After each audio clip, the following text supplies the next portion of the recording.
Hello दोस्तों, कैसे हो आप सभी। आज से हम आपकी स्टार्ट कर रहे हैं इंडियन पॉलिटी। और इंडियन पॉलिटी बिल्कुल स्टार्टिंग से स्टार्ट करेंगे। आप जो है बिल्कुल अच्छी तरीके से नोट्स बना सकते हैं। ऐसे हमारी आज से ये इंडियन पॉलिटी वाला चलेगा। जैसे कि आपको पता है, भारतीय संविधान संविधान की जो हमारी सर्वप्रथम मांग की थी वो किसने की थी? एम एन राव ने की थी। किसने सर्वप्रथम मांग, अगर हम संविधान की बात करते हैं तो किसने की थी? एम एन राव ने। बिल्कुल हम दरअसल जो स्टार्टिंग होती है पॉलिटी वैसे 1773 वाले रेगुलेटिंग एक्ट से स्टार्ट होती है, लेकिन हम थोड़ा सा और पीछे से चलेंगे और हम बिल्कुल स्टार्टिंग से बात करते हैं। जब हम इस तरह की संविधान की बात करते हैं तो इसको 3 पालिकाओं में बांटा गया था: विधायिका, कार्यपालिका और न्यायपालिका। कितनी पालिकाओं में बांटा गया था? इसे 3 पालिकाओं में बांटा गया था: विधायिका, कार्यपालिका और न्यायपालिका। जो विधायिका होती है हमारी, विधायिका का काम क्या होता है? विधायिका में बताया था कानून बनाना, कानून बनाना, विधि का निर्माण करना। ये हमारा विधायिका वाले पोर्शन में था। किसमें था? कानून बनाना और विधि का निर्माण करना। उसके बाद सेकंड नंबर पे आते हैं हमारे कार्यपालिका। कार्यपालिका का काम होता है विधि को, जो उसने कानून बनाया उसको लागू करना। उसका काम क्या हो गया? लागू करना। विधायिका का काम था हमारे जो विधि है उसको निर्माण करना, और कार्यपालिका का काम है, हमारे कार्यपालिका का काम है उसको लागू करना। थर्ड नंबर पे हमारा आता है न्यायपालिका। न्यायपालिका काम क्या होता है? जो हमारे जो ग्रामीण क्षेत्रों में पंचायत होती है, पंचायत विभाग वगैरह, ये सभी हमारे किस चीज में आते हैं? न्यायपालिका में हमारे आते हैं। और उसके बाद हम सेकंड स्टेप बात करते हैं। इसमें जो स्तर है वो कितने स्तर है? 3 स्तर है: केंद्रीय, राज्य और लोकल। कितने स्तर है इसमें हमारे? केंद्रीय, राज्य और लोकल 3 स्तर हमारे इसमें हैं। केंद्रीय स्तर कौन सा हो गया? जो केंद्र के थ्रू हो गया। राज्य स्तर हमारा राज्य के थ्रू हो गया। और लोकल स्तर हमारा पंचायत और नगर पालिका। लोकल स्तर कौन से हो गए? हमारे जो पंचायत और नगर पालिका होती है हमारे लोकल स्तर हो चुका है। जैसे कि मैंने आपको इसमें बताया था, क्या बताया था? भारतीय संविधान में 3 पालिकाएं होती हैं: विधायिका, कार्यपालिका, न्यायपालिका। विधायिका का काम था विधि का निर्माण करना, कार्यपालिका का काम क्या था? उसकी विधि को जो था उसका लागू करना, और न्यायपालिका का काम क्या था? जो विधि होगी उसकी व्याख्या करना। ठीक है, निर्माण करना, लागू करना, व्याख्या करना। इस तरह में मैंने बताया था केंद्रीय, राज्य, लोकल। केंद्रीय केंद्र के द्वारा, राज्य राज्य के द्वारा, और लोकल पंचायत और न्यायपालिका जो हमारे लोकल वाले होते हैं। हम चलते हैं स्टार्टिंग में। सबसे पहले जहांगीर शासनकाल था, वो था हमारा 1605 से 1627 में। आप नोट्स बनाना चाहें तो साथों साथ बना सकते हैं, लिख सकते हैं, बहुत ही अच्छे से आपके नोट्स प्रिपेयर होते रहेंगे। जहांगीर का शासनकाल था 1605 से 1627 ईस्वी। इसमें क्या हुआ था? सबसे पहले 1608 में कैप्टन विलियम हॉकिंस भारत आया था। 1608 में कौन आया था? कैप्टन विलियम हॉकिंस भारत आया था, लेकिन इसको भेजा किसने था? ब्रिटेन के महाराज किंग्स जेम्स प्रथम ने भेजा था। किसने भेजा था उसको? ब्रिटेन के महाराज किंग्स जेम्स प्रथम ने भेजा था। और ये किसके शासनकाल में आया था? ये हमारे जहांगीर के शासनकाल में आया था। किसके शासनकाल में? जहांगीर के शासनकाल में आया था। कब आया था? 1608 में आया था। कौन आया था? कैप्टन विलियम हॉकिंस आया था। कहां आया था? भारत आया था। भेजा किसने था? ब्रिटेन के महाराज किंग्स जेम्स प्रथम ने भेजा था। सेकंड नंबर पर 1613 में फर्स्ट फैक्ट्री लगाई गई थी हमारी सूरत में। इस पे हम और भी आगे बात करेंगे। 1615 में सर टॉमस रो आए थे। 1608 में कौन आए? कैप्टन विलियम हॉकिंस आए। 1615 में कौन आए? सर टॉमस रो आए। सर टॉमस रो किसके शासनकाल में आए थे? ये भी जहांगीर के शासनकाल में आए थे। किसके शासनकाल में आए थे? जहांगीर के। और भेजा किसने था इनको? भी हमारे ब्रिटेन के किंग्स जेम्स महाराज, जो ब्रिटेन के जो महाराज थे किंग्स जेम्स प्रथम, उन्होंने सर टॉमस रो को भी 1615 में भेजा था। ठीक है, आगे बात करते हैं हम। बंगाल का जो सबसे पहला स्वतंत्र शासक जो था वो हमारा मुर्शिद कुली खां था। बंगाल का जो सबसे पहला स्वतंत्र शासक था वो कौन था?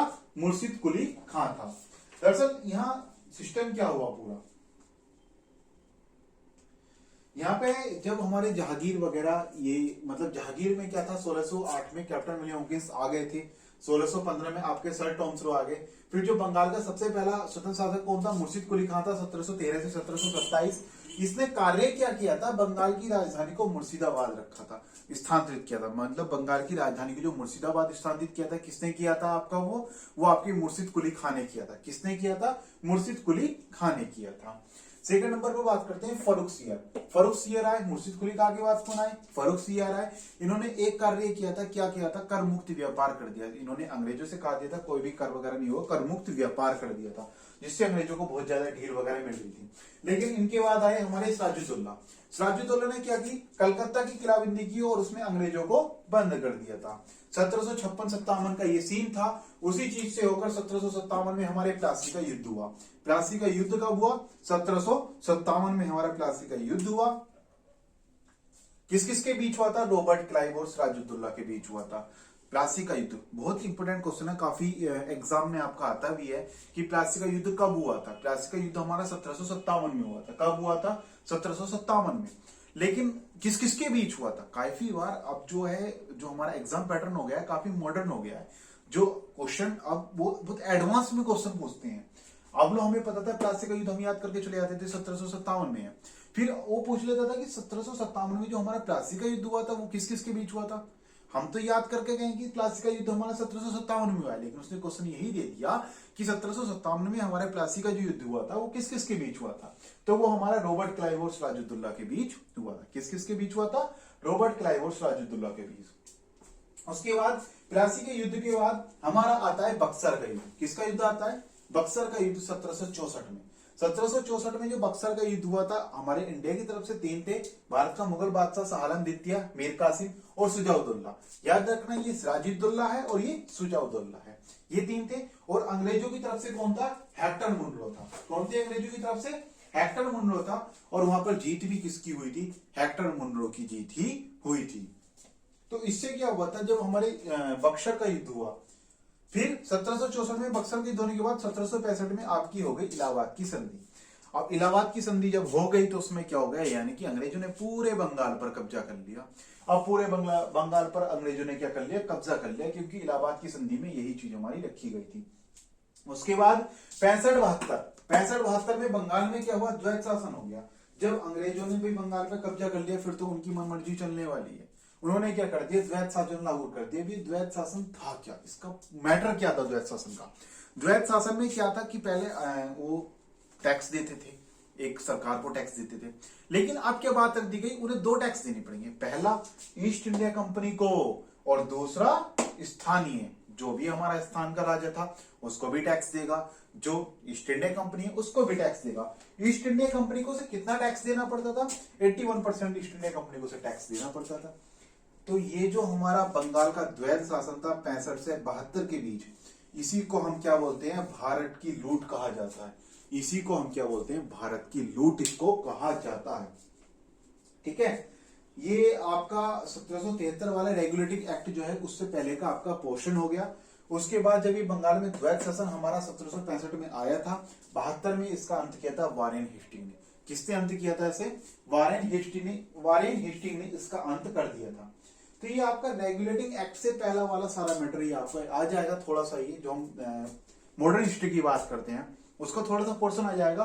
अब कल से हम स्टार्ट करते हैं 1773 का रेगुलेटिंग एक्ट। कल से हम आपका क्या पोर्शन स्टार्ट करेंगे? 1773 के रेगुलेटिंग एक्ट का। आज आपका पहला दिन था। आप जरूर मुझे बताएं क्लास आपकी कैसी लगी। इसी प्रकार से आपकी जो क्लास होंगी, मतलब नोट्स बनवाते रहेंगे।